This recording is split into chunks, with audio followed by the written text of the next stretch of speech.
Hi people!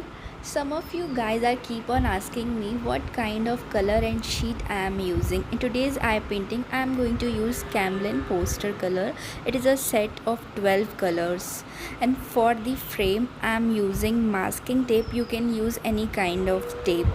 These are Brusto sketch pad. This is a small one, this is medium sized, and the last one is Brusto watercolor pad, which is 300 GSM.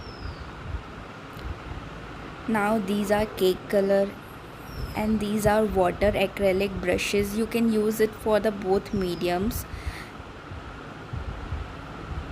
and this is a small size color palette. So let's begin with the video.